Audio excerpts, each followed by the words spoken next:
ଜାତୀୟ ଗଣିତ ଦିବସ ଅବସରରେ ବଅଁରପାଳ ଶିଶୁ ବିଦ୍ୟା ମନ୍ଦିରରେ ଗଣିତ ହାଟ ଅନୁଷ୍ଠିତ। ଅନୁଗୁଳ ଜିଲ୍ଲା ବଅଁରପାଳ ସରସ୍ୱତୀ ଶିଶୁ ବିଦ୍ୟା ମନ୍ଦିରରେ ଜାତୀୟ ଗଣିତ ଦିବସ ପାଳନ ଅବସରରେ ଏକ ଗଣିତ ହାଟ ଅନୁଷ୍ଠିତ ହୋଇଯାଇଛି। ଉକ୍ତ କାର୍ଯ୍ୟକ୍ରମକୁ ବିଦ୍ୟାଳୟର ସମ୍ପାଦକ ଅଖିଳ କୁମାର ମହାପାତ୍ର ପ୍ରଦୀପ ପ୍ରଜ୍ୱଳନ କରି ଶୁଭାରମ୍ଭ କରିଥିଲେ। ଅନ୍ୟତମ ଅତିଥି ଭାବେ ଇଲେକ୍ଟ୍ରୋନିକ୍ ମିଡିଆର ସାମ୍ବାଦିକ ଶ୍ରୀଯୁକ୍ତ ସୁଶୀଲ ଆଇଚ ମଞ୍ଚାସୀନ ଥିଲେ। परिचालना समितिर सदस्या श्रीमती पद्मिनी बेहरा उपस्थित थिले। शिशुमानक द्वारा गणित हाट 10 घटिकारु 1 घटिका पर्यंत चलीथिला। गणित हाट देखिबा पई अभिभावक अभिभाविका स्थानीय जनसाधारण भीड़ जमिथिला।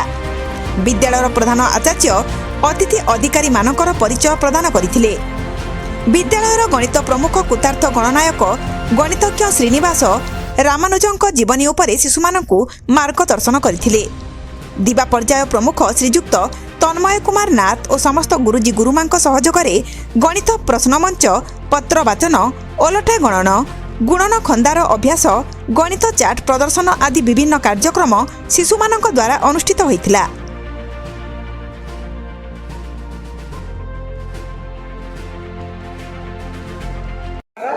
शुभश्री पंडा सप्तम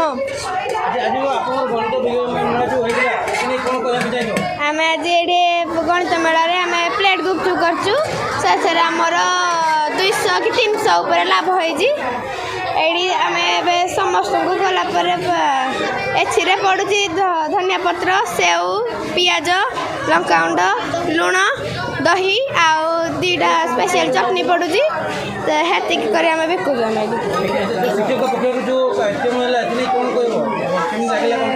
एटा हमको कही बहुत भल लगी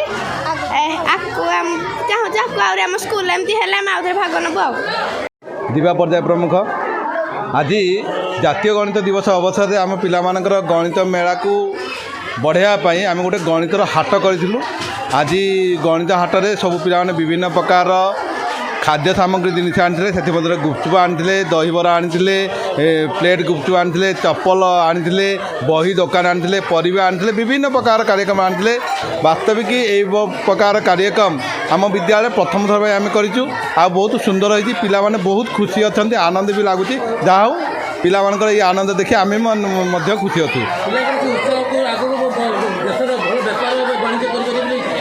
ये हूँ आम तो भारतीय परंपरा जहाँकि साधव पुओ मैंने वाणिज्य व्यवसाय करी बहुत दूर दरांतर वाणिज्य व्यवसाय करते एमती आमर वाणिज्य व्यवसाय बढ़ू पिला आग्रह बढ़ू एक कथा भी आम शिशु मंदिर तरफ आग्रह प्रकाश करुँ जहाँ ये कथा रखुचु आ शिशु मान बहुत खुशी आम मैंने बहुत खुशी अच्छु। धन्यवाद कुतार्थ गणनायक सरस्वती शिशु मंदिर आम बरपाड़ गणित प्रमुख हिसाब अच्छी आज आम विद्यालय गणित हाट पिला द्वारा बहुत सुचारू रूपे हो बहुत अभिभावक पाखु आसते देखी लोक मैंने बहुत उत्साहित सौदापत्र होता है किणिकी ଖିଆପିଆ କରିଥିଲେ ଏତିକି ଆଉ।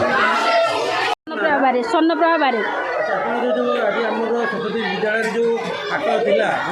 ଆଜ୍ଞା ହାଟଟା ତ ବହୁତ ମୋତେ ରିଏଲି ହାଟ ଭଳିଆ ଲାଗିଲା। ପିଲାମାନଙ୍କର ବହୁତ ଆଗ୍ରହ ଅଛି ମାନେ ପିଲାମାନେ ମେନଲି ହିସାବ କିତାବ କେମିତି କରିବା କେମିତି କିଲୋ କ'ଣ ଅଧ କିଲୋ କ'ଣ 250 କ'ଣ ଜାଣିପାରୁଛନ୍ତି ଆଉ ବିକ୍ରି କଲା ପରେ ଲାଭ ହେଉଛି କି କ୍ଷତି ହେଉଛି ତା ବି ଜାଣିପାରୁଛନ୍ତି ତା ହିସାବ ମେନଲି ରଖିପାରୁଛନ୍ତି ସେମିତି ଜାଣିପାରୁଛନ୍ତି।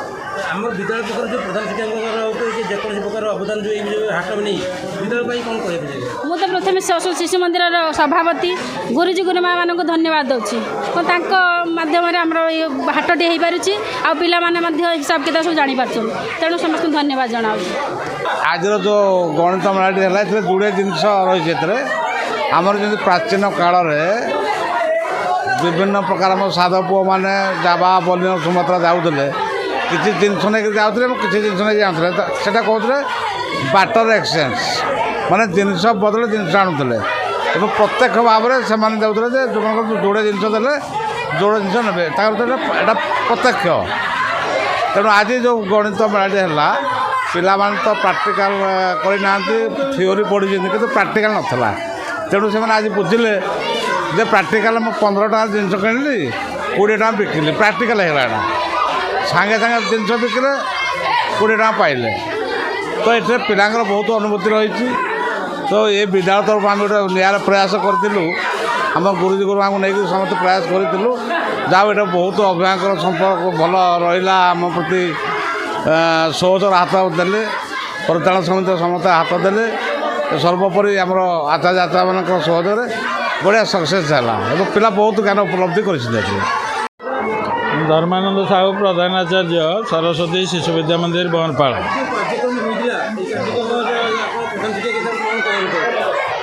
କାର୍ଯ୍ୟକ୍ରମ ତ ବହୁତ ବଡ଼ ଖୁସିର କଥା। ଯାହା ହଉ ପିଲାମାନେ ଆମର ଏଠି ଗଣିତ ହାଟ ଆଗରୁ କେବେ ହେଇନଥିଲା। ଶିଶୁମାନଙ୍କର ବହୁତ ଆଗ୍ରହ ଉଦ୍ଦୀପନା ସହକାରେ କାର୍ଯ୍ୟକ୍ରମକୁ ଆମେ ରଖିଲୁ। ଯାହା ହଉ ଆଜି ବଡ଼ ଖୁସି ଲାଗିଲା। ପାଗ ପ୍ରତିକୂଳ ସତ୍ତ୍ୱେ ଶିଶୁ ଅଭିଭାବକ ତଥା ସମସ୍ତ କାର୍ଯ୍ୟକର୍ତ୍ତା ଯାହା ହଉ କାର୍ଯ୍ୟକ୍ରମରେ ଅଂଶଗ୍ରହଣ କରିଛନ୍ତି। ପିଲାମାନେ ମଧ୍ୟ ଏ ବିଷୟରେ ଧାରଣା ଗଣିତ ଜ୍ଞାନର ବୃଦ୍ଧି ପାଇଁ ଯାହା ଆବଶ୍ୟକ କିଛି ଧାରଣା ମଧ୍ୟ ପାଇଲେ। ତତ୍ସହିତ ଏ ହାଟ ବିଷୟରେ ମଧ୍ୟ ତାଙ୍କର ଅବଧାରଣା ହେଲା। ମଣିଷ ଜୀବନଶୈଳୀରେ ପ୍ରତ୍ୟେକ ଦିନ କିଣାବିକା କରେ, ପ୍ରତ୍ୟେକ ଦିନ କିଛି ନା କିଛି ଖର୍ଚ୍ଚ କରେ। ଏ ସମସ୍ତ ହିସାବପତ୍ର ନକ୍ସା ଆମର ଶିଶୁ ମନ୍ଦିର ଯୋଜନାରେ ଏସବୁ କାର୍ଯ୍ୟକ୍ରମ ବିଭିନ୍ନ କାର୍ଯ୍ୟକ୍ରମରେ ଶିଶୁମାନଙ୍କୁ ଜଣାଯାଏ। ଯାହା ହଉ ସେହି ଅବସରରେ ଆମେ ଏଇ ଗଣିତ ହାଟ ମାଧ୍ୟମରେ ଶିଶୁମାନଙ୍କୁ ଅବଗତ କରାଇ ପାରିଛୁ। ଆଗାମୀ ଦିନରେ ଆହୁରି ବଡ଼ ଧରଣର କରିବା ପାଇଁ ଯୋଜନା କରିଛୁ।